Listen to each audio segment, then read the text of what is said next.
So hello everyone. This is Carlos. I'm with Biassa, and we're here today in Bulgaria for the event E-commerce Strategies for Success. And I'm with Jesse Weldevreden from Ecommerce Foundation. So Jesse, we had a small warm up yesterday evening. Thank you for joining us. I think maybe we should start with the big picture, and you can tell us a little bit about the Ecommerce Foundation's role and what are you guys doing. Yeah, I think the E-commerce Foundation is a non-profit organization that really tries to boost global e-commerce trade, and we do that by knowledge sharing. So we make a lot of reports, country reports, about how e-commerce is evolving in countries all across the world. And with these insights, we try to help merchants and brands to get the best benefits of trading in e-commerce around the globe. Nice. And apart from the insights that we provide to companies, we also just launched a global trust mark called Safe.shop. It's the first global trust mark out there, and with this trust mark we also help to boost cross-border sales for all the companies across the world. Okay, I think we were talking yesterday because at the end of the day, Ecommerce Foundation is a startup as well and faces some challenges. So can you talk a little bit on how you're collaborating, for example, with other brands or with other associations, so you can create this trust mark globally, which is the ambition. Of course that's very important. And I think the E-commerce Foundation is very well connected. We have close connections with all the national e-commerce associations around the world.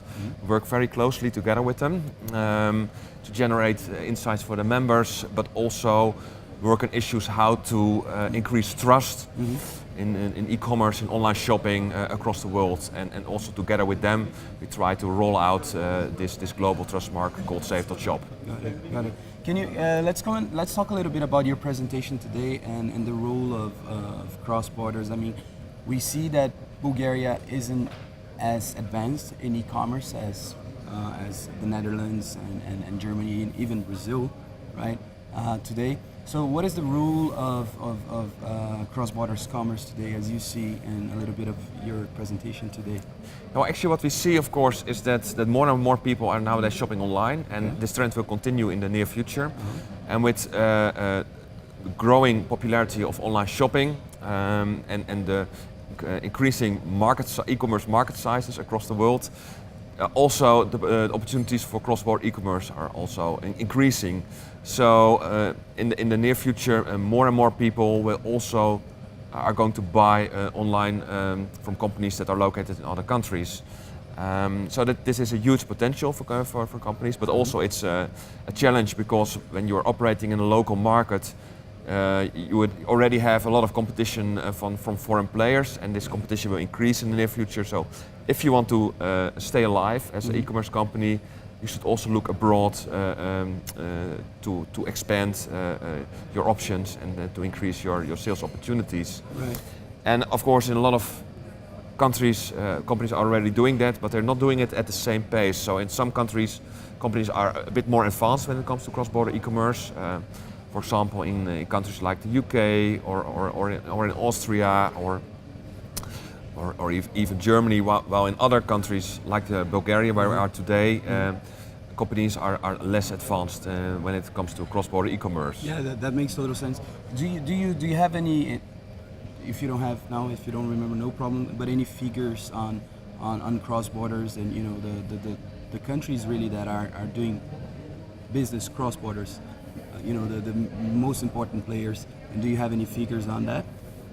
Well, of course, we have a lot of figures about the uptake of cross-border e-commerce among the countries, and also we know a lot about big players. Of course, there are big global e-commerce companies like Amazon.com and Zalando and all those big players. They are really present in many large markets and gaining a lot of market share there.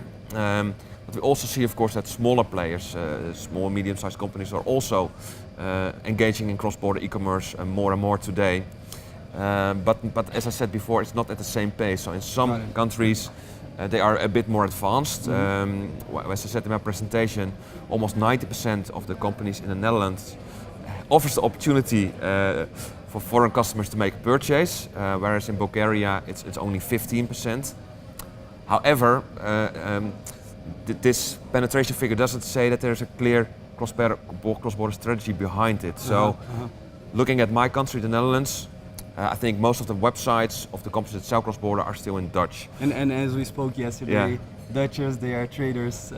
Yeah, they by used nature, to, right? well, they used to be traders and they used to be all around the world. Exactly. But if you look to cross-border e-commerce, and when you look to cross-border e-commerce, they really stick to the Dutch language. And if they go cross-border, they go to the northern part of Belgium, where they also speak Dutch, or they go to Germany. So I think we've lost a bit of our trading nature when it comes to e-commerce, I think, and I think we can learn a lot from other countries like the UK or countries like the US, how they're evolving when it comes to cross-border e-commerce.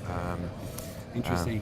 Yeah, I think so. DHL they have recently published an article on cross-borders and really the role of B2B. And I mean, we are still like at baby steps, so to speak, because the potential that it presents, and of course, the challenges as well are huge. Because I mean, if you look at companies like DHL, they just started doing e-commerce, and they're looking at the B2B market.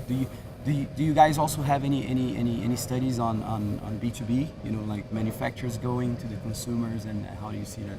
Well, if the manufacturer goes to the consumer, then it becomes B2C, of course. Exactly. But I think there's a huge potential within the B2B market. We didn't do research into that in the e-commerce foundation, but I know there's a huge demand for more research on the topic of B2B e-commerce, because it's really an understudied topic, and I think the B2B market potential when it comes to e-commerce is by far much larger than the B2C market. But well, I think 90% of the studies nowadays is on the B2C market, because it's more sexy, it's more easy to get the news with it. So, but we definitely need to dive in together in the B2B market. Yeah. Perfect. So just to wrap this up, what's next for Ecommerce Foundation?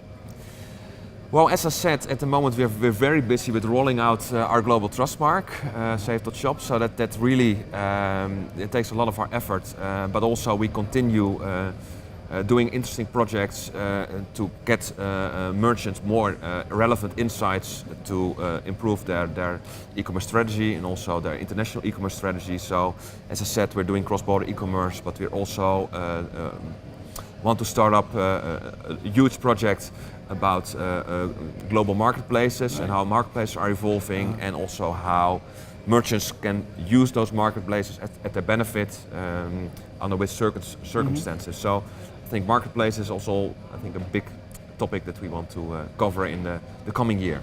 Exciting. Jesse, thank you very much. Yes, thank you very much. So much. Okay. We'll come back with more.